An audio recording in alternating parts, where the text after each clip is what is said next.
Hello, I'm Brett Gilliland, host of the Circuit of Success podcast, and here's what's coming up on the show. Take inventory and look at your results in your life. If what you're staring at is not something you enjoy, is not something you like, or it's something you would like to improve, consider that you are in control of that. Because the opposite side to not being in control of your own outcome is that you're a victim. Welcome to the Circuit of Success. I'm your host, Brett Gilliland. Today, I've got Elle Scott with me. Elle, how you doing?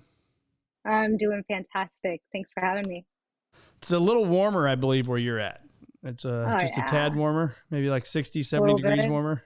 Maybe like 85, but yeah. I'm not rubbing it in. No, exactly. And that's okay. That's okay. At least I'm looking out. I'm seeing sunshine and it's beautiful out. At least, as beautiful as it can be in January, or I guess February now, isn't it? February here in greater St. Louis area. So, well, Elle, we're going to dive into a lot of great stuff. We're going to talk mindset. We're going to talk iridology, or you're an iridologist, which if I'm even saying that correctly. I am new to this. I am learning about it. I saw you on other podcasts. I'm like, hey, we got to get her on here and learn about this.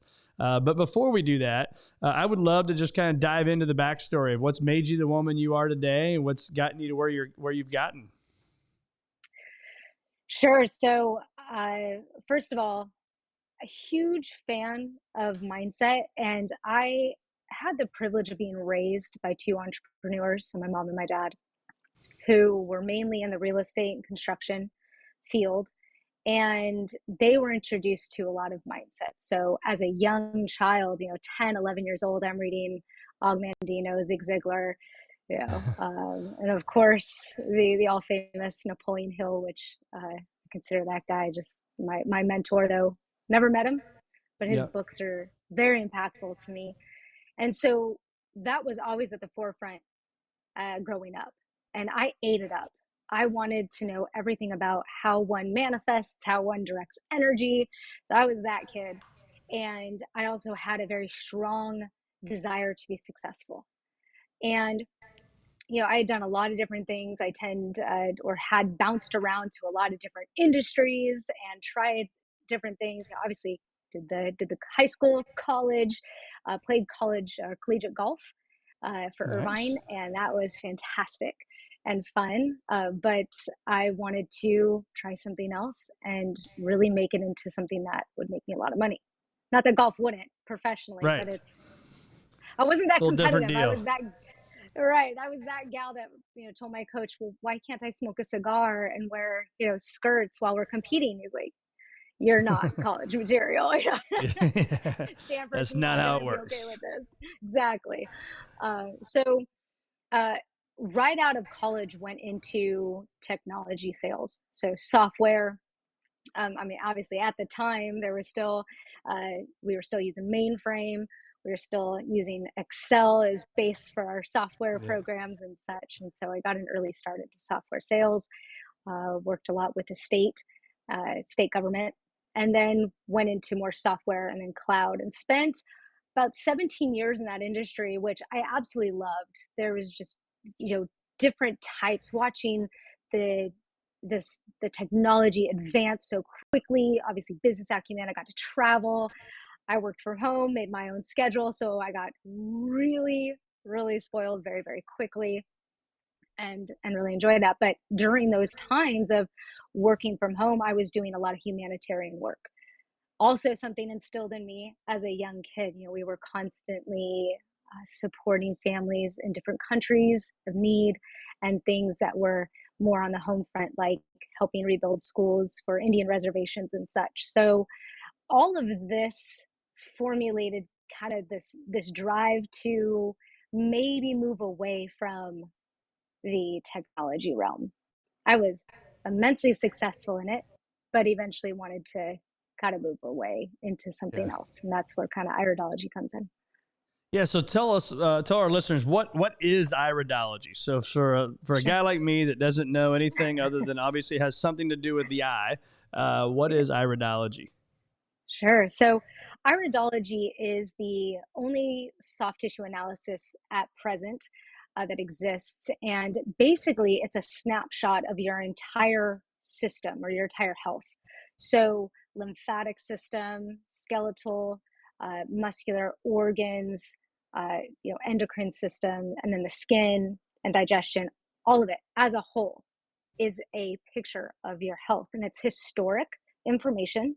So, for example, if you're formed in the womb, and the genetics that are passed down, we can see some genetic or inherent weaknesses or dispositions within the iris. But basically, we use all that information from womb to now, and basically build a roadmap to your health and where you want to Hmm. go with that. So it's pretty fascinating. It's eerily accurate. So one of my favorite things about iridology is I won't know a single thing about your health, about who you are. Some I don't even know their genders, which is a question I obviously have to ask depending Sure.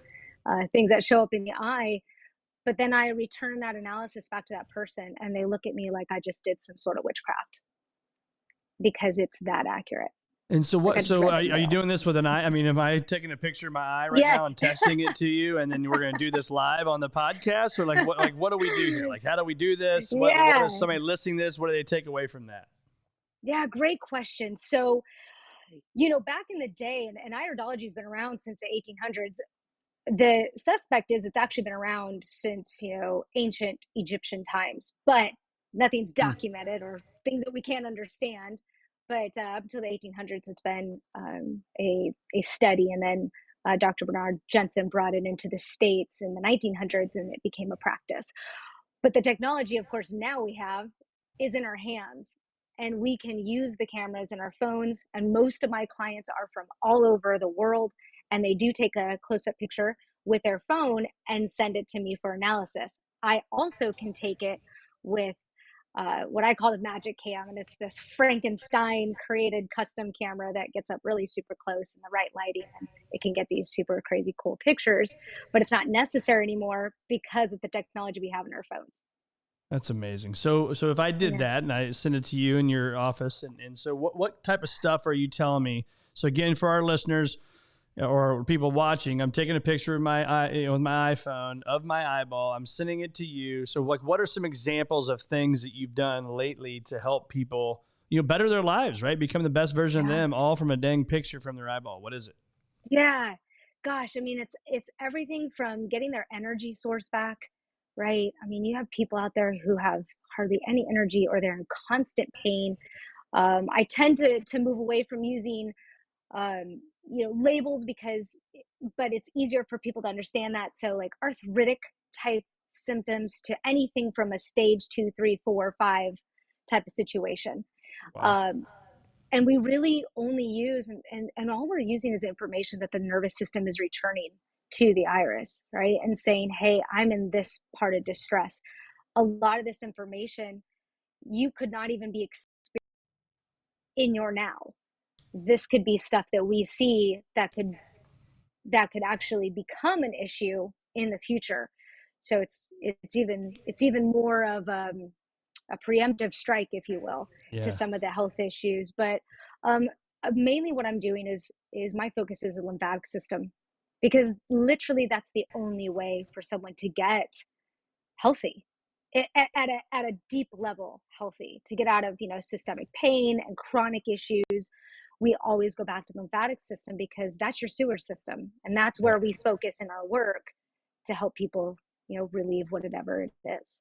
And let's just assume I had that issue, right? And I had this pain and I had this lymphatic system that needed the cleaning out.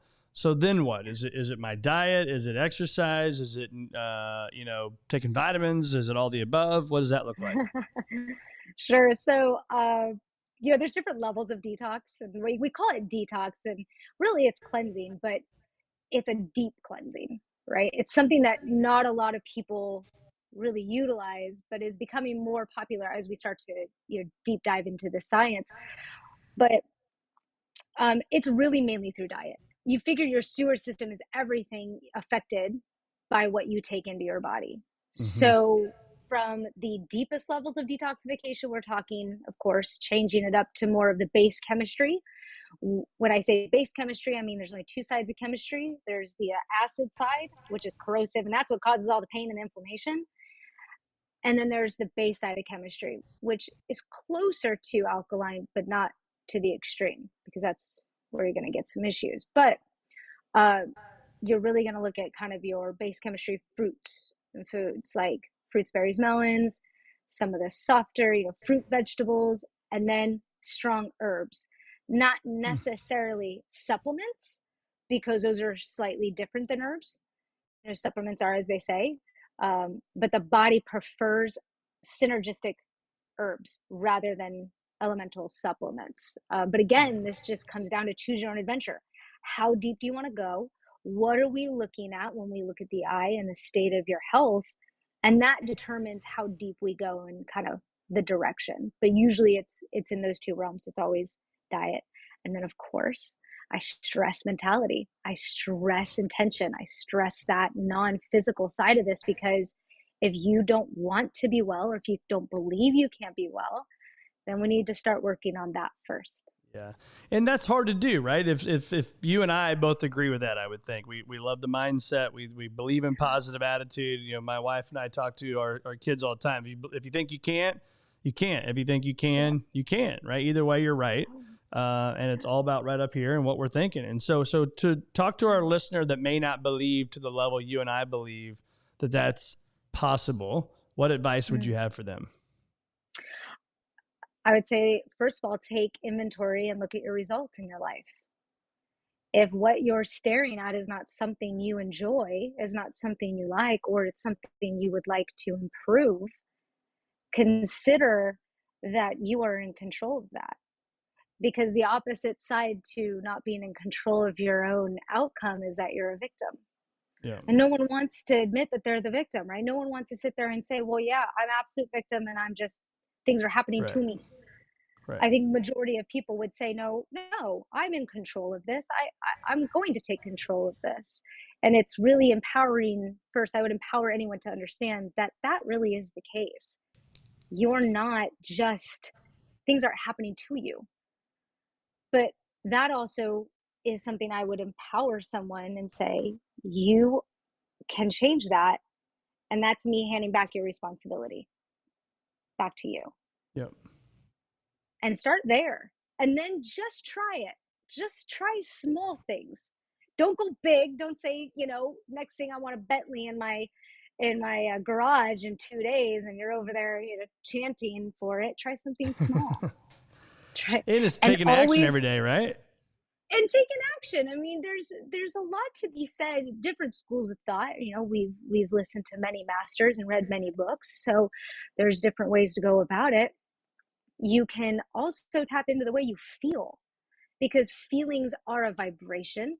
They often help direct our thoughts, or let us know where our thoughts are pointed and where our energy is going.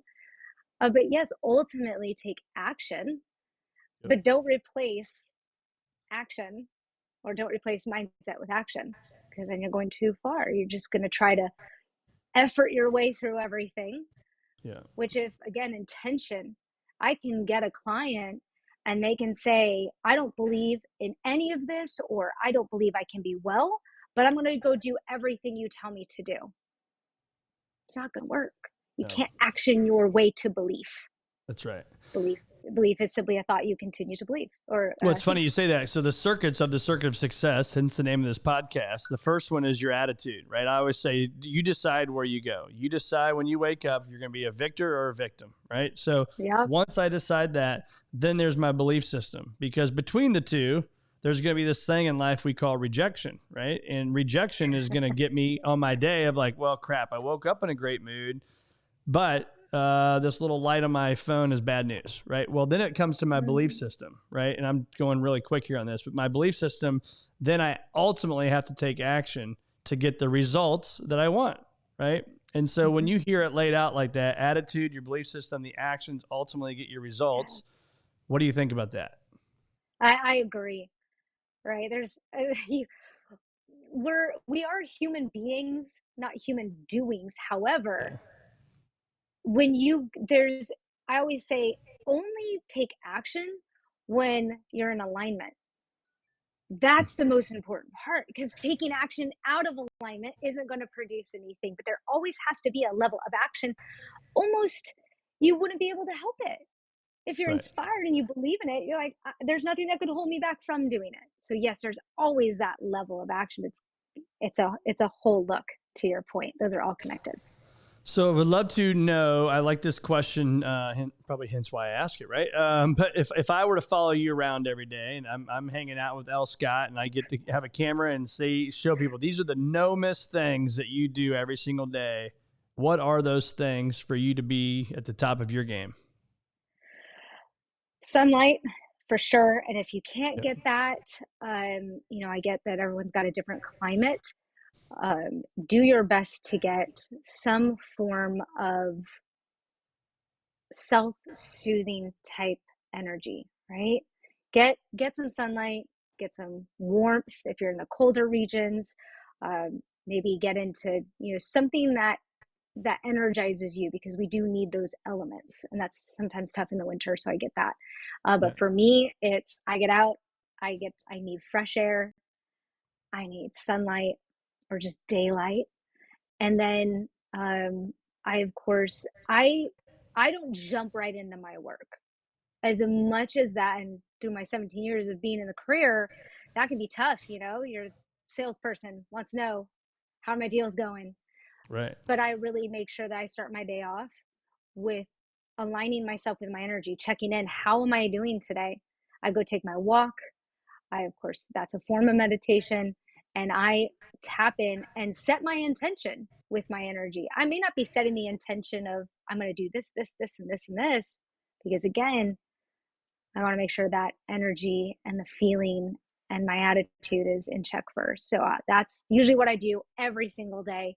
And then I start my day off with fruit, whether that's I eat it or I juice it, because again, I'm breaking that fast. So I'm moving my body a little bit. I'm breaking my fast with the most cleansing, astringent properties to keep my system good. And again, I've fasted all night long during sleep. And then I jump into my work, Yeah. with clients and whatnot. So I'm constantly communicating with them, and making sure that it's on all fronts, not just doing eyes, but when we do health consults, and I'm checking in, how are they doing? This is a process, and then providing more encouragement on the mental side, or throwing in more resources to keep them going on Yep. this. And then I always leave time to do nothing. This is the other thing. Blank nothing. Literally just stare at the wall. I I really stress that in this day and age, we have instant gratification with information. Everything's pinging us, and I really take a point to sit in a state of silence and do my best to not to do anything, so I just can decompress and receive whatever, inspiration I need to. Which is hard to do, right? As a go-getter, as a hard charging person, I think it takes practice to do that. I mean, for me, I Yes. do that same thing, but more of a meditation, breathing exercises, and but it's really hard. Like even this morning's was really, really hard to do. Like I just didn't want to do it for some reason, and I don't normally feel that way, but for today I didn't want to do it, but I did it, and but I'm glad I did it, Mm, but it's really, really hard to good. do that. It is. Back in the days when I was surfing every day, when I lived in Southern California, so I'd get up, I'd surf every morning in Dana Point Wow. and really enjoy it. But let me tell you, I am not a fan of cold at all. So there's no warm water like we have here in Florida, in Southern California. But I would have to give myself that pep talk. Like, no, you are going to be so much happier after you do it, and it's going to set your tone for the day. And it's salt water, which is energizing and wonderful and cleansing. So I totally get it. And some days I'll force myself, and I say force, or rather I empower myself to do something that perhaps I may not be ready to at that moment, Yeah. and be good. And then some days I honor the fact that it's just not going to happen, and something else is pulling me. So I'm not a rigid person whatsoever with my routine. I love it. What are you glad, or what risk are you happy that you took in your life that at the time was scary as hell, but you did it, and you're glad you did it? I would say leaving what I considered the best role and job I had ever had. And that was Okay. with the last company, AWS or Amazon. Yeah. Fantastic company. Loved my teams. I was succeeding beyond any other years that I'd been in this career, and I was making the most money in my life. I mean, everything was fantastic. And to step away to work on personal business was a very, and I swore I would never do that. I had stepped away many years before just to take a break. I really just wanted to shake things up, and I literally became a flight attendant for a year, and it was a Wow. blast. Oh, yeah. I mean, talk like I said, total just random out of left field. I Right. wanted to try it out, and I thought, well, when am I ever gonna say I can do this? I'm not gonna wait till I'm 60. So I took a break at 1 year, took a break, went to, Nepal to rebuild homes after their really devastating earthquake, and became a flight attendant, enjoyed the travel and serving people, and then I went back to work, but I swore I would never do that again. Hmm. It's not that it was a horrible experience, it was just, anytime you leave that very lucrative career and that stability, there's always the unknown. And I Right. swore that I got that out of my system. But I've always been an individual who my number one is to one, be happy and fulfilled, but two, help people. And though I was helping people at a level in my industry, I really wanted to help people at a deeper level where I felt like I'm one of the only people that could do this. I'm replaceable at these companies. Hmm. Though I love these people and I'm doing a great job and succeeding, it's time for me to step out. And it was, I mean, I have to say, to the level where there were mornings where I wanted to just throw up, that I Wow. could not believe Scary. I was going to, yeah, it was. And I at least had myself to a financial position where I could, had my investments, had the support of family and friends, and it scared everyone else too. But I made the leap and it's Like, been the what in the most hell are you rewarding. doing, Elle? Oh, like you're an idiot. Don't do. Oh, and also in the best community or best economy we've ever had. I Yeah. mean, we're talking go, where then all these companies are just laying people off left and right. Yeah. So if you weren't already in there, you're not getting a job. Yeah. So Right. to watch this industry also take a really big hit was tough in my heart. But I looked back and went, gosh, I'm in a position where I have something that's super fulfilling and I can grow, that's mine, that can't be taken away from me. Yeah. And I think that's yeah. so true. And there's so much pride and power in that, isn't there? I mean, to know you're building something. I mean, I think of our advisors that work here, almost 40 advisors, and it's like they work for themselves and nobody can take that away from them. The clients that they've built, the clients they have, there's something about it, in my opinion, to when you go out and do something on your own and build something. I mean, it's scary. Don't get me wrong, right? Oh, And you yeah. earn every paycheck you've ever gotten, but man, it's so worth it in the long run. It really is. And I think a lot of people really struggled with the pandemic and the shutdown. And of course, in LA County, where I was living at the time, Yeah, obviously a newly Florida resident for obvious reasons, but it was really tough. And a lot of people cursed it. It yeah. really hurt a lot of people, but it also helped a lot of people. I up and left LA County during the shutdown, grabbed an RV, remodeled it, and traveled around the country because I could. I would just I couldn't stay still. I 70% of my life was traveling, and so Yeah, when everything shut down, I had a very emotionally hard time with that. I couldn't see my clients. That was a big deal to be in front of people. So I just up and hightailed it out. But it created a lot of opportunities for people to really look at what was important to them and step forward with that. So I think we see a lot of these wonderful companies and entrepreneurs be birthed out of that struggle, which if you read any of these books, especially Think and Grow Rich and whatnot, some of the best were birthed out of that failure or when struggle. you think of Think and Grow Rich, I just had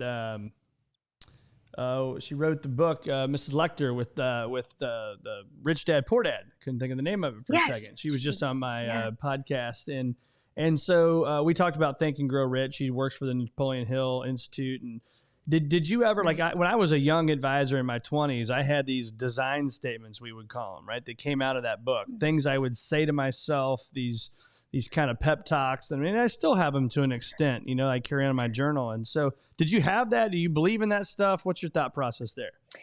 Absolutely. Again, it goes back to what are you telling yourself? What are your beliefs? Right? Right. Thoughts become things. So for me, they were always just one-liners, Yeah. right? Like nothing great leaves my life without something greater entering in after it. Or if not this, then something better.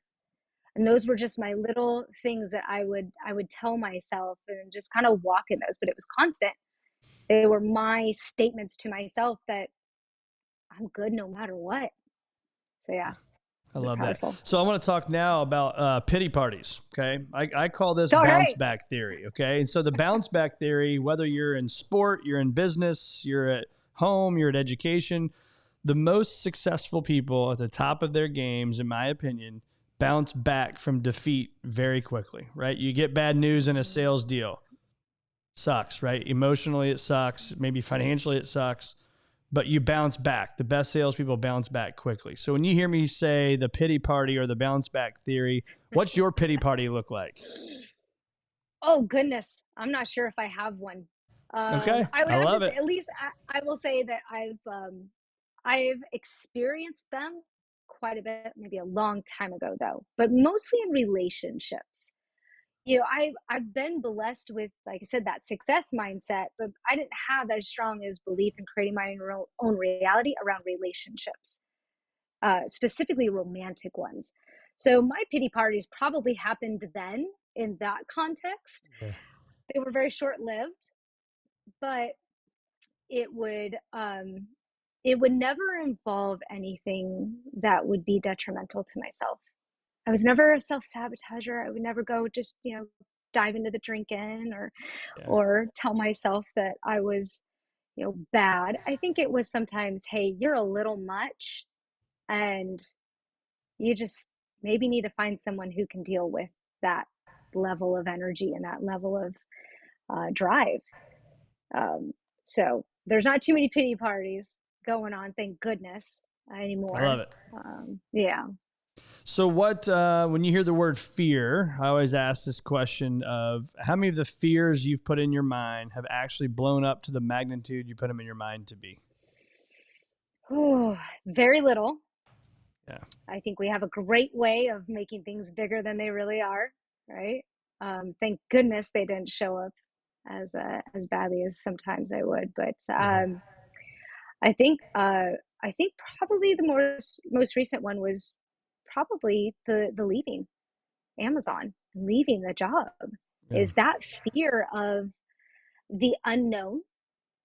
Even though I can sit here and say I'm going to create a magnificent give back to the world and something that's valuable, I kind of saw that being a little bit more of a struggle than it really actually was.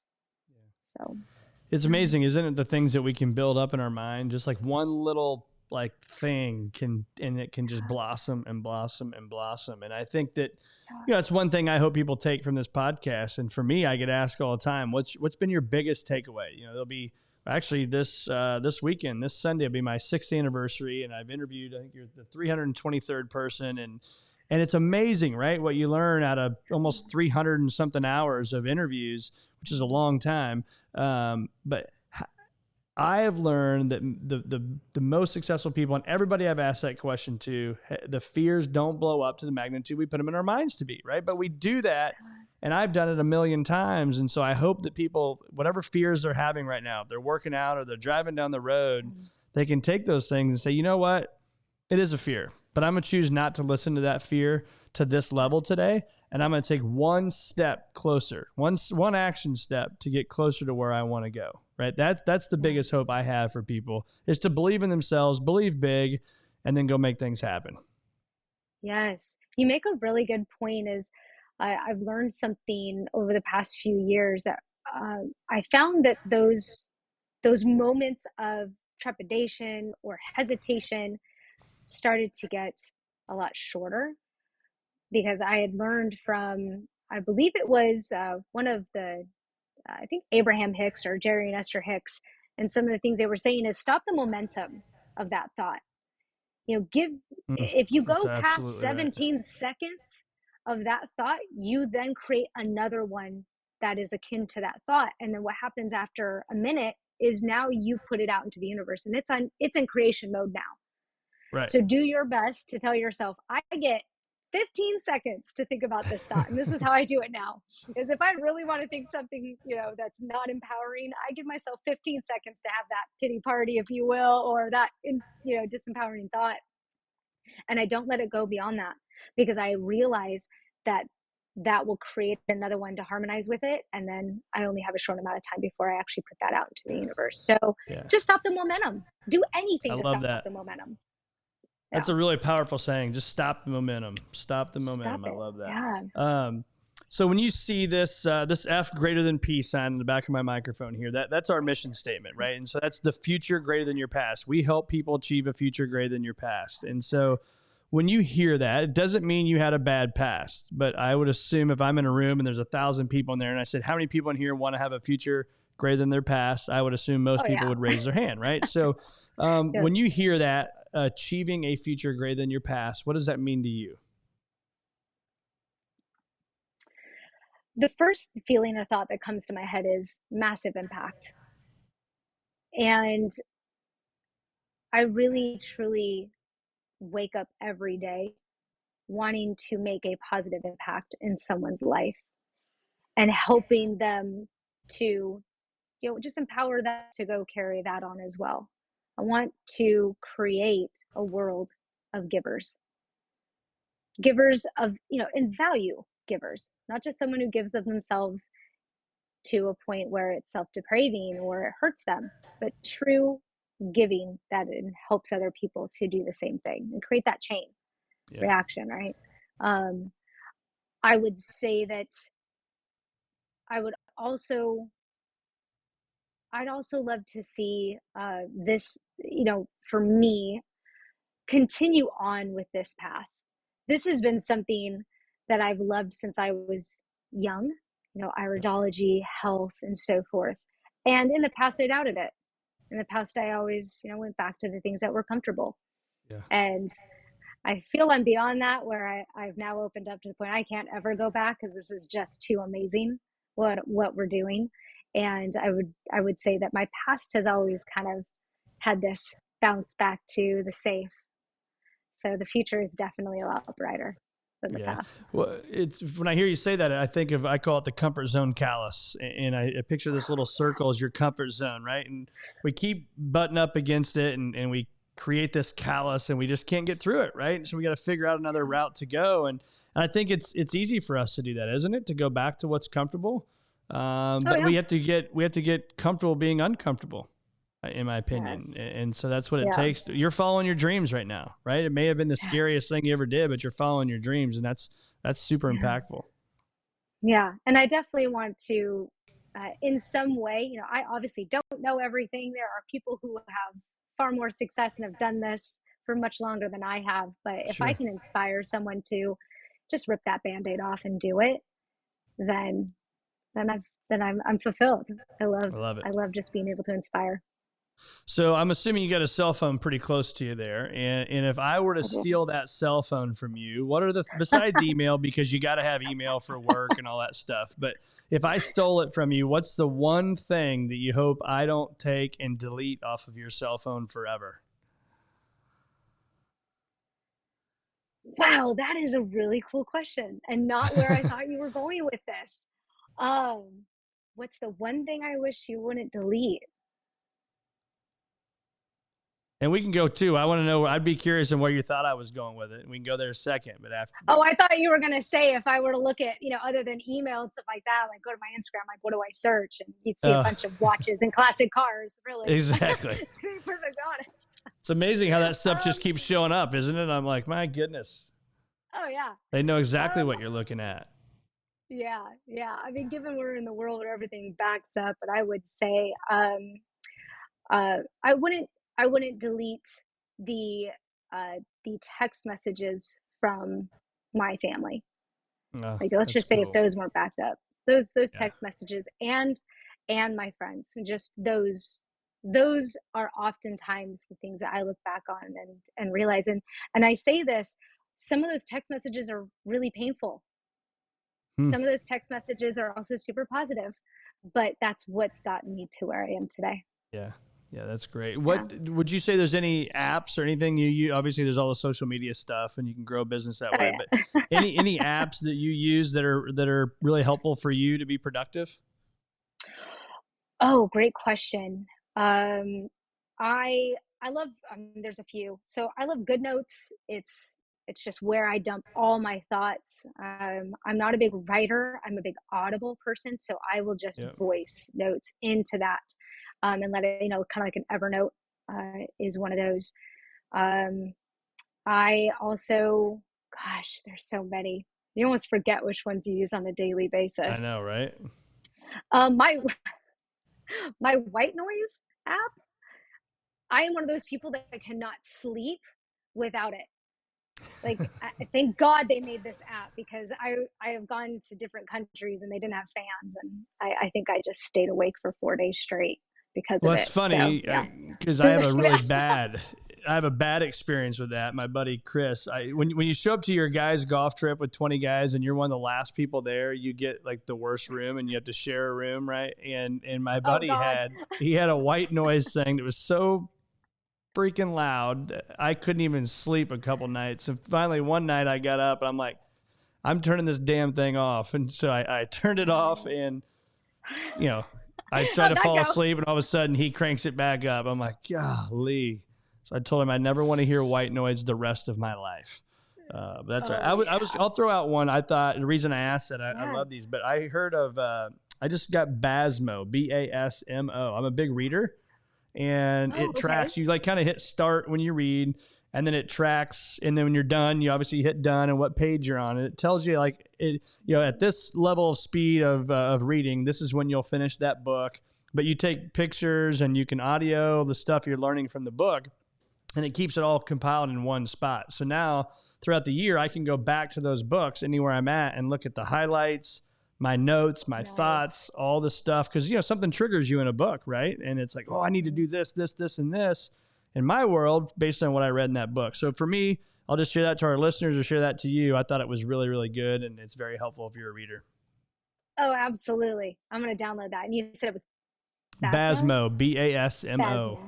Yes. Okay. I'm Well, gonna this has take a look at been that. awesome, Elle. Where can our listeners find more of Elle Scott? Sure. So, social media is obviously a great place. I'm more active on Instagram, and my handle is Show Me Your Set, and also showmeyourset.com. And that's probably the best way to get a hold of me. Awesome. Well, I hope people will take the advantage of taking the picture, sending it in, and let's learn something. Because I even saw in my research that you could diagnose like lower back pain and kidney type stuff from looking at the eyeball. Yes. If I read it correctly, your ego is in your eye. I mean, that's amazing. Yep.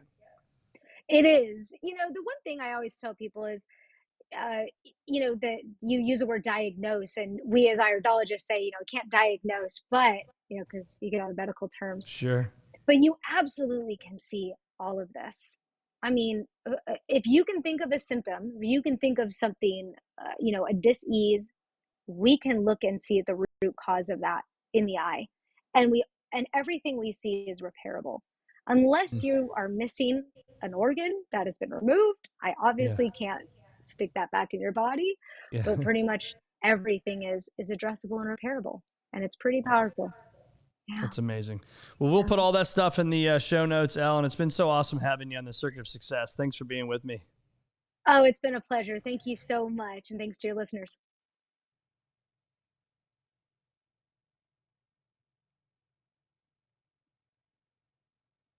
All right. Well, that's awesome. Thank you very much. Cool. Hey, Loved my having pleasure, you man. Thank on, you. and Same. I'll send some stuff over your way and my eyes and stuff. We'll take a look at it. Yeah, that would be great. And let me know how I can obviously, share your stuff and promote your channel. I love what you guys are doing. So Awesome. I will do that. yeah, We'll have all yeah, sorts of social media stuff that we'll have made for you. And so you can collaborate with us on cool. Instagram and all that would be very helpful. Fantastic. Awesome. Well, thanks Awesome. so much. Keep in Thanks so touch. much. It's been a pleasure. Yeah, Same. absolutely. Thanks a lot. Bye-bye. Right on. Have fun.